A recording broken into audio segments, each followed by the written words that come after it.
మన భారతదేశానికి ఒకవైపు అరేబియా సముద్రం, మరోవైపు బంగాళాఖాతం, ఇంకోవైపు హిందూ మహాసముద్రం. ఈ 3 మహాసముద్రాలు ఒకే చోట కలిసే ప్రదేశం ఏదో తెలుసా? అదే కన్యాకుమారి. భారతదేశం మ్యాప్‌లో కిందికి వెళ్తూ చివరి అంచుకు చేరుకున్నప్పుడు కనిపించే ఈ ప్రదేశం కేవలం ఒక టూరిస్ట్ స్పాట్ కాదు. ఇక్కడ సూర్యోదయం ఒక సముద్రం మీద మొదలవుతుంది. సూర్యాస్తమయం మరో సముద్రం మీద ముగుస్తుంది. ఈ 3 సముద్రాల మధ్యలో ఉన్న కన్యాకుమారి ఎలా ఉంటుంది? ఈరోజు మనం చూద్దాం. ఇప్పుడు మనమైతే నాగర్‌కోయిల్ టౌన్ జంక్షన్‌లో ఉన్నాము. సో, ట్రైన్ దిగి స్టేషన్ బయటికి రాగానే మనకి ఇక్కడైతే ఒక బస్సు అవైలబుల్‌గా ఉంది. ఈ టైంలో కూడా. ఇప్పుడైతే టైం వచ్చేసి 10:45 అయింది. సో, ఈ టైంకి ఇది లాస్ట్ బస్ అంట. ఇక్కడి నుంచి ఈ బస్సులో మనం కన్యాకుమారి అయితే వెళ్తాం. ఫస్ట్ ఏంటంటే ఈ బస్సులో ఇక్కడి నుంచి వడసేరి వరకు ఒక టికెట్ అయితే తీస్తారు. టికెట్ ప్రైస్ వచ్చేసి 20 రూపీసు. ఇదే వడసేరి బస్ స్టాండ్.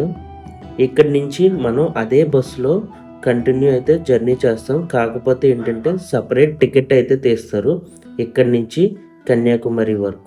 మన కన్యాకుమారి జర్నీ అయితే స్టార్ట్ అయిపోయింది. ఇక్కడి నుంచి అరౌండ్ 20 కిలోమీటర్స్ కన్యాకుమారి. 40 మినిట్స్ అయితే టైం పడుతుంది. ఫైనల్లీ మనం కన్యాకుమారి అయితే వచ్చేసాము. ఇదే కన్యాకుమారి బస్ స్టాండ్. బస్ స్టాండ్‌కి కొద్దిగా ముందే అయితే ఆపారు. ఇక్కడ మనకి రూమ్స్ అయితే అవైలబుల్‌గా ఉంటాయంట. అలాగే బస్ స్టాండ్‌లో కూడా తమిళనాడు రోడ్ ట్రాన్స్‌పోర్ట్ కార్పొరేషన్ వాళ్ళ రూమ్స్ కూడా అవైలబుల్‌గా ఉంటాయి. సో, అవి కూడా మనం తీసుకోవచ్చు. ఇప్పుడు టైం అయితే ఎర్లీ మార్నింగ్ 4:30 అయింది. నేను నడుచుకుంటూ బీచ్‌కి అయితే వచ్చేసాను. నేనున్న రూమ్ దగ్గర నుంచి అరౌండ్ 700 మీటర్స్. ఇప్పుడైతే మనం ఎర్లీ మార్నింగ్ సన్‌రైజ్ చూడడానికైతే సన్‌రైజ్ పాయింట్‌కి వెళ్తున్నాము.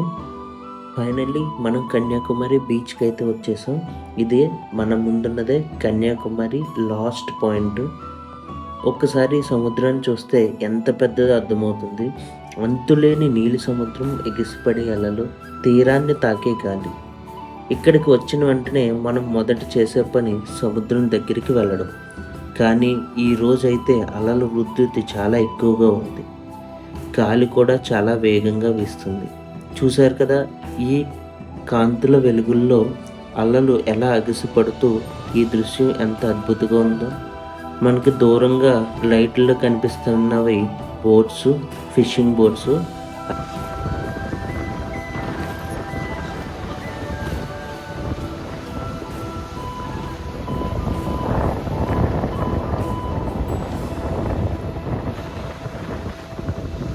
ఇప్పుడు టైం అయితే అరౌండ్ 5:20 అయింది. సన్‌రైజ్ అయితే లైట్‌గా స్టార్ట్ అవుతుంది. మనం చూసుకోవచ్చు ఆకాశంలో కొద్దిగా వెలుగైతే కనిపిస్తుంది. మీకిప్పుడు సన్‌రైజ్ టైమ్ లాప్స్ అయితే చూపించబోతున్నాను. చూసి ఎంజాయ్ చేయండి.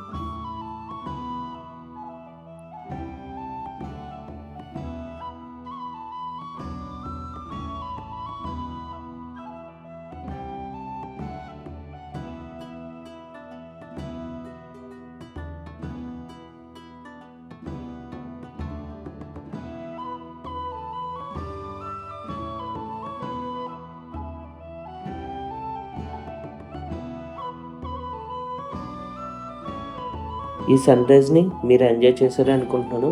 కాకపోతే ఏంటంటే మేము ఈ ట్రిప్ ప్లాన్ చేసుకున్నప్పుడు ఈ కన్యాకుమారి వచ్చే టైంకి ఈ ఏరియాలో సైక్లోన్ అయితే ఏదో ఉంది. సో, అందువల్ల మనకి సన్‌రైజ్ కూడా మబ్బులు ఉండడం వల్ల క్లియర్‌గా కనిపించలేదు. కన్యాకుమారి వెళ్ళే ముందు వాతావరణ పరిస్థితులు అయితే సరిగ్గా చెక్ చేయలేదు మేము. ఇక్కడికి వచ్చిన తర్వాత గాలి అయితే చాలా బలంగా ఉంది. సముద్రంలో అలలు కూడా చూస్తున్నాయి కదా ఎంత స్ట్రాంగ్‌గా ఉన్నాయో. దీంతో ఏమైందంటే తెల్లవారాక కూడా వివేకానంద రాక్‌కి, తిరువళ్ళూర్ స్టాచ్యూకి వెళ్ళడానికైతే బోట్ సర్వీస్‌నైతే వెదర్ కారణంగా ఆఫ్ చేసేశారు. ఈ స్టాచ్యూ దగ్గరికి వెళ్తే చాలా బావుంటది. ఎంతో దూరం నుంచి కష్టపడి అయితే ఇక్కడికొచ్చాము. సో, నేను చెప్పేదేంటంటే మీరు కన్యాకుమారి ట్రిప్ ప్లాన్ చేస్తున్నప్పుడు వెదర్‌నైతే తప్పకుండా వెదర్ కండిషన్‌ని చెక్ చేసుకోవాలి. ముఖ్యంగా వివేకానంద రాక్ మెమోరియల్, తిరువళ్ళూర్ స్టాచ్యూ చూడాలని ప్లాన్ చేస్తే మాత్రం బోట్ సర్వీసెస్ ఆపరేట్ అవుతున్నాయో లేదో అని ముందుగానే వెరిఫై చేయడం మంచిది. ఎందుకంటే వాతావరణం గాలి వేగం, సముద్రపు అలల పరిస్థితి ఆధారంగా బోట్ సర్వీసు మారవచ్చు లేదా ఒక్కొక్కసారి ఆపేయవచ్చు. నేను ఈ విషయం ముందుగా సీరియస్గా చెక్ చేయలేదు, అందుకే నేను చేసిన మిస్టేక్ మీరు మాత్రం చేయకండి. ట్రావెల్ ప్లాన్ చేసే ముందు వెదర్ చెక్ చేయడం చాలా మంచిది.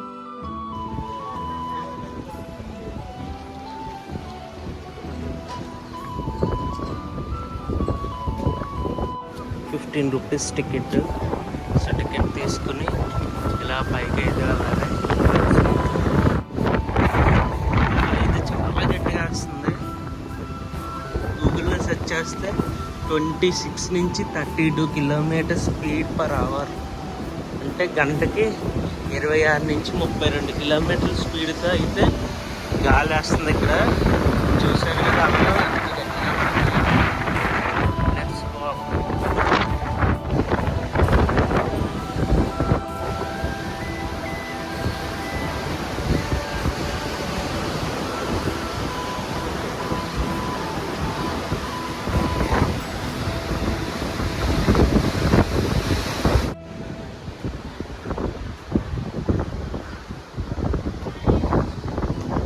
వచ్చేసాం. ఇదే టాప్ ఫ్లోర్.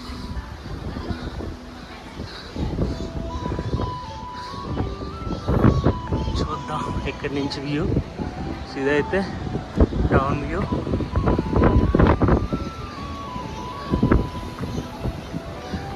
గోడ అయితే ఎత్తుగానే ఉంది, చిన్నపిల్లలకి అయితే కనిపించదు, పెద్దవాళ్ళకి కూడా.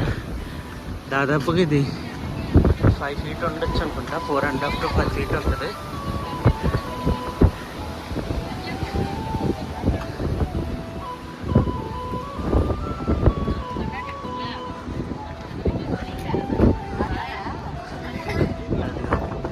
స్టాచ్యూ.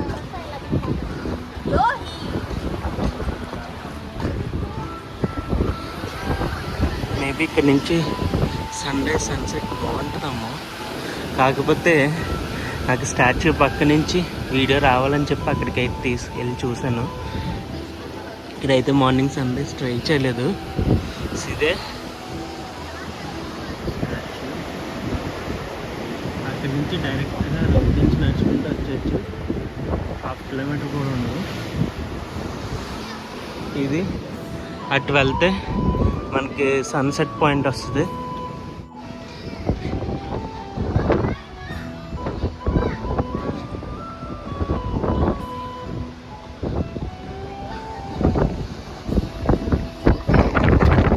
కనిపిస్తుంది కదా,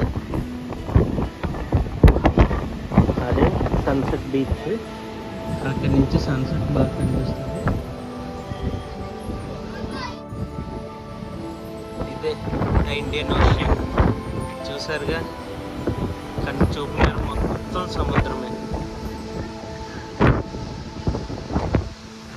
కాకపోతే జాగ్రత్త, పొరపాటు గాలికి ఫోన్ కింద పడితే మాత్రం ఇంక దొరకదు. ఇక్కడ వ్యూ అయితే చాలా చాలా బాగుంది, మిస్ అవ్వకండి. జస్ట్ ₹15 కాబట్టి ఖచ్చితంగా ఈ ప్లేస్ అయితే మిస్ చేసుకోకుండా రండి. ఇప్పుడున్నాను మన ఇండియాలోనే లాంగెస్ట్ నేషనల్ హైవే అయిన NH-44 యొక్క స్టార్టింగ్ పాయింట్. సో మనకు తెలుసు ఈ నేషనల్ హైవే కన్యాకుమారి నుంచి కాశ్మీర్ వరకు అయితే ఉంటుంది.